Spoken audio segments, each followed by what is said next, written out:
lecture 4, sorry, of Econ 172. We're going to keep on where we started off on Tuesday on economic growth, and then maybe we'll, if we get through the material, we'll segue into the discussion of geography and development. Let's see if that works. Can you guys hear me okay?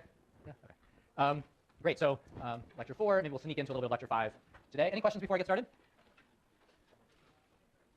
All right, so I want to pose a question that goes a bit beyond what we discussed last time, that we can think about a bit within our economic growth framework, but also is going to start taking us a bit beyond the model and into some interesting stuff, hopefully, which is the question of how economic development and growth patterns in general in other parts of the world affect Africa. So when we think about these last 4 or 5 decades, the first few lectures we've been thinking about broad patterns of growth and development in Africa. When we think about these decades, how do global economic patterns affect our thinking about Africa? How much of what happened in Africa these last few decades was driven by internal factors versus external factors? And some of the internal factors, which we discussed last time, these A-type factors, may relate to democratization, may relate to other forms of reforms, may relate to anti-corruption efforts. There's a whole range of internal factors that are potentially important. But there's also external economic factors. And of course, the kind of most important pattern in the global economy over the last 20 or 30 years has been the massive growth, economic growth in Asia. So let's think about the implications of that for Africa. And we're going to start within the growth model in thinking about the role of foreign direct investment. So we're not going to make the model a fully fledged general equilibrium model of what happens in the global economy, but we are going to allow for the possibility that there is a pot of money floating around, let's say from the wealthy countries, that could be invested in poor countries, and try to figure out how that affects what we predict.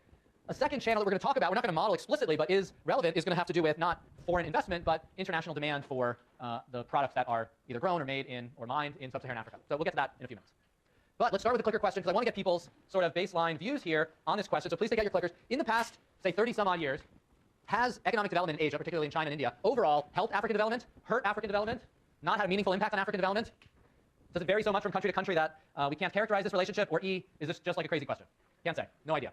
So why don't we just take 30 seconds here. You can talk to your neighbor and confer and try to think about the answer.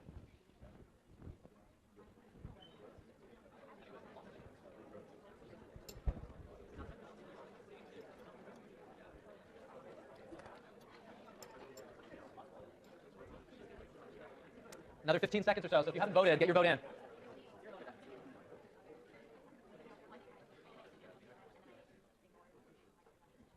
All right. So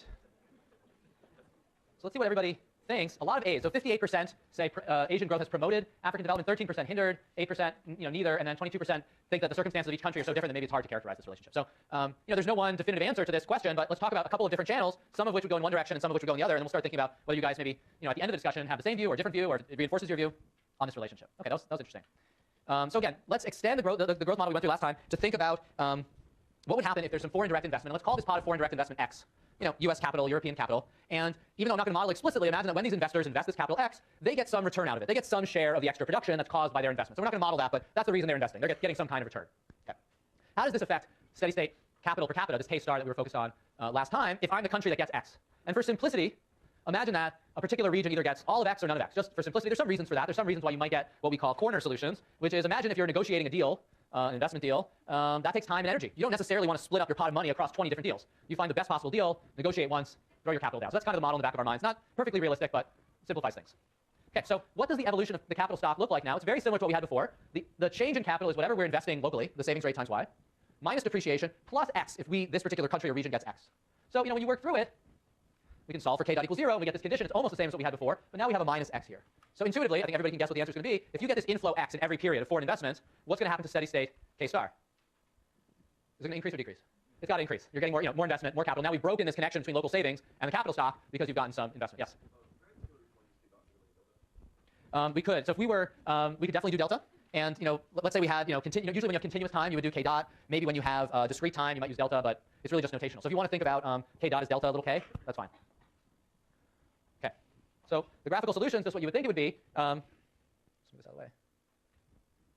Now that we're receiving foreign direct investment in every period, you can algebraically, this is equivalent to a reduction in depreciation. So this capital is depreciating, but we're getting this inflow of foreign capital, and K star shifts out to the right. So we're richer. It's just very intuitive. If you're getting lots of capital from abroad, you're going to have more capital in steady state. Any questions on this? I just boiled this down to be as simple as possible algebraically just to give you this intuition.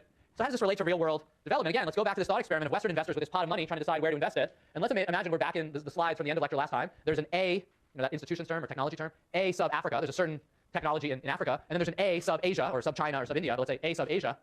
If both sub-Saharan Africa and Asia started out at very similar levels of development, in other words, very similar little Ks in 1980 or in the early 80s, where are they going to invest their foreign direct investment? The only variables we have that vary now are little k and A. But K is the same roughly in Asia and Africa. Which one sort of is a higher return investment? if A sub Asia is larger than A sub Africa, then the return to $1 of investment is higher there, assuming that investors are able to sort of get some return out of the country, which is what they want to do. So let's assume you can do that. They're going to invest where returns are higher. They're going to invest in the more productive economy. That makes sense. Where there's productivity growth, where there's more potential, they're going to invest more. So just going back to the notation from last time, if after the economic reforms in China and India increasingly as well in the 1980s, A sub Asia is larger than A sub Africa, then these investment dollars are going to go to Asia. And Asia is going to see this more rapid increase in K-star because they're getting the inflows of foreign direct investment. So it's very intuitive. But this is one way to understand those patterns. So this is an interesting, highlights an interesting point. The internal and the external are not really separate. I was sort of posing them as these separate factors. Internal reforms can make countries potentially more attractive to foreign investment, and therefore you're affected by interest in the global economy or the availability of capital in the global economy. There is this kind of interaction. And what's particularly interesting in cases where, say in the rich countries, if there's a limited pot of such funding, so there's an extensive literature in finance about home bias, investors like to invest in their own country, even if the returns are slightly higher elsewhere. There's some sort of, and this is true in country after country around the world, people may have better information about their home country, they feel more comfortable about their home country. Of course, if they're investing in their home country, they may face less currency risk than if they invest abroad, etc. So there isn't an infinite pool of money floating around to invest internationally. So in the 1980s and 1990s, there was some, basically Western capital willing to take the risk on investing outside of their usual markets, and tons of it flowed to a relatively small number of countries. So China, for instance, got a ton of foreign investment in the 1990s. And sub-Saharan Africa was getting almost zero. So there was something almost like a winner-takes-all effect. If you have the highest A, and the returns to investment in your economy are larger than other places, tons of foreign investment may flow in, leaving others out in the cold. So how does this link Asian development to African development? In other words, when A sub Asia increased, was that a good or bad thing for Africa? It might have been a bad thing. Maybe before A sub Asia increased, African countries might have gotten some of that money, that pot of money. But now you have the world's most populous country going through extensive economic reform with a huge internal market, and it attracted a huge share of foreign investment. So it's possible that actually the rise of Asia in the 80s, 90s, and the early 2000s, and the decline of Africa weren't just these random, unrelated events. It might be the case that for a lot of potential low-wage manufacturing jobs and other forms of investment, some of that investment might have gone to Africa if it hadn't gone to Asia. So this is a case where Asian development may have, at least in the short run, we'll talk about that, maybe in the short run may have hurt African development. What are people's views on that idea, at least as a short-run phenomenon? We're going to talk about longer-run implications. Or do you think it's really just internal dynamics in Africa that are key?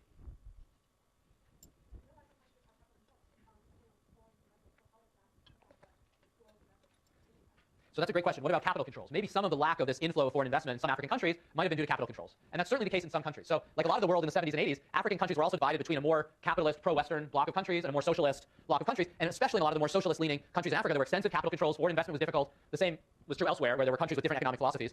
That said, even among the African countries, excuse me, in the 80s and 90s that really wanted foreign investment and tended to be in the Western camp in the Cold War, there wasn't a ton of foreign investment coming in. So it can't all be attributed to policy. There was something else fundamental going on. Yeah. So I'll show you some patterns in a second. And I think that's a great question, because if we're going to test these kinds of theories, we have to think about the implications of these theories. So one implication would be, hey, Africa was getting tons of investment, but now that China was reforming, all of it dried up and went to China. That's one view. Another view might be, well, maybe Africa wasn't getting much investment, but they would have gotten more had China not grown. So, but I'll show you some time patterns that can help us start distinguishing this idea. Yeah.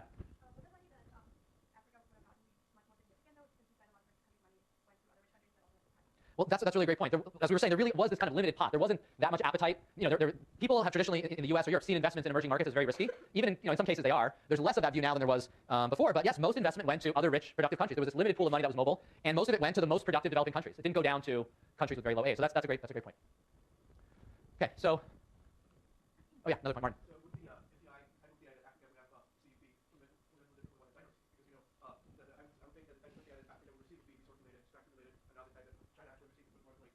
Manufacturing related. Yeah, no, potentially they could be quite different. And we'll talk a little bit more about this kind of economic specialization in a few slides. But that's right, maybe they're not substitutes. Maybe they were different investors looking for different things.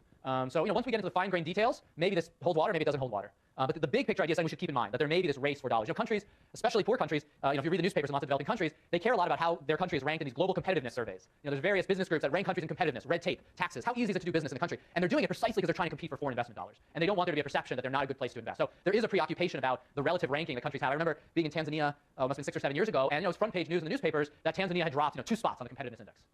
Now we may not get much interest. We need to keep moving up that ladder. Okay, so when we're thinking about the change in Africa since about 2000 or since the late 1990s, again, we have to think about internal and external factors. So one reason for the turnaround, which is what we talked about before, is maybe in the late 1990s, African economies and political systems reformed enough such that A sub Africa increased. And now all of a sudden, African economies could compete for investment dollars, and investors locally were willing to invest in their own country.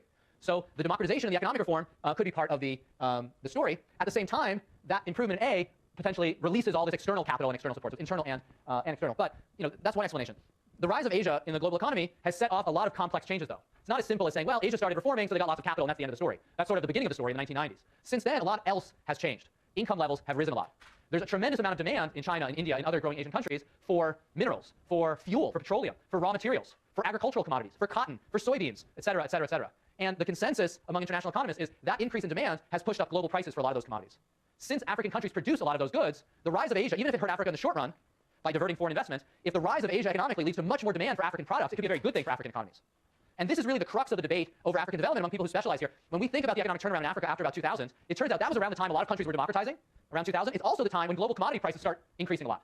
So it's pretty hard to figure out which of those two factors is more important, the internal reform or external prices, basically, global prices. And that's really an unresolved debate. Okay, let me pause. Any thoughts on that? Are there any other factors? Yeah.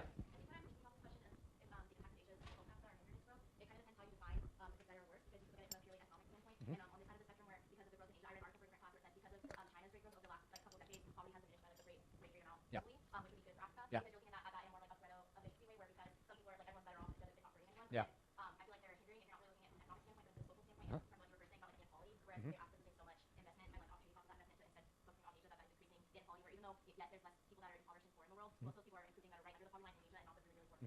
Okay, so what you're saying is when we're thinking about the impact of something, the poverty rate is one measure, but there's lots of other measures. And if we, basically today we live in a world where there's still tons of extreme poverty concentrated in only a few places like Africa and parts of South Asia, and they've sort of been left behind. So how do we think about that when we think about what's an attractive policy? Okay, so that's one. They're still better off, but they're not as others. Okay, so it really depends on how we think of things. If we think of things in terms of sort of absolute incomes, they're better off, but you're saying now they live in a world where they're farther and farther behind others, and how should we contemplate that? There's some sort of trade-off. Yeah.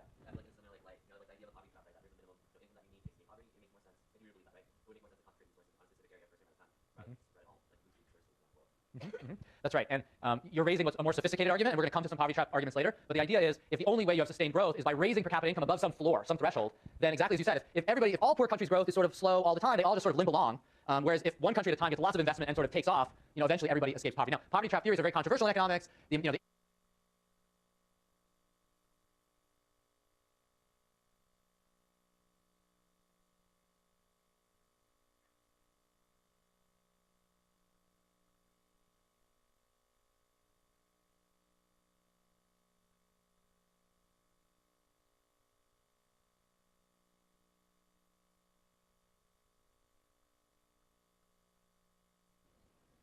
All right, that was good. Okay, there's another hand. Go ahead. Because external investment, a lot of times people want to wait until a country is a state investment, internal reform is occurred and is higher. Is it safe to assume that internal reform occurred first, or are they like recommended?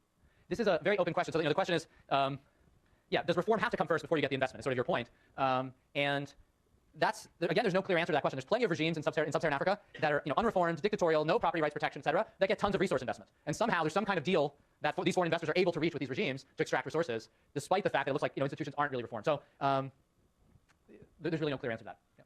There's a big debate about where good institutions come from. We're going to come to that a bit this term. And on the one hand, there's a camp of people that say, well, you need reform first. The institutions come, get in place first. That leads to policy reform. That leads to growth. But institutions are sort of the source, the seed. On the other hand, there's a very reasonable view, which is, as you get richer for some other reason, you sort of have both the resources and the human capacity and the education as the society gets richer and richer to basically afford these more complex institutions. Then when you're extremely poor, maybe you just don't have the capacity to have sophisticated political or legal institutions. So that's a different view. Probably the process reinforces itself, but which is the source and which is the outcome is contested all the time. And there's whole branches of development economics research trying to disentangle basically what came first, the income growth or the institutions. I think there's more and more of a consensus that the institutions do matter, but that doesn't mean that income doesn't matter too, right? That there's some reinforcing process. There's a hand up over here. Both of you guys.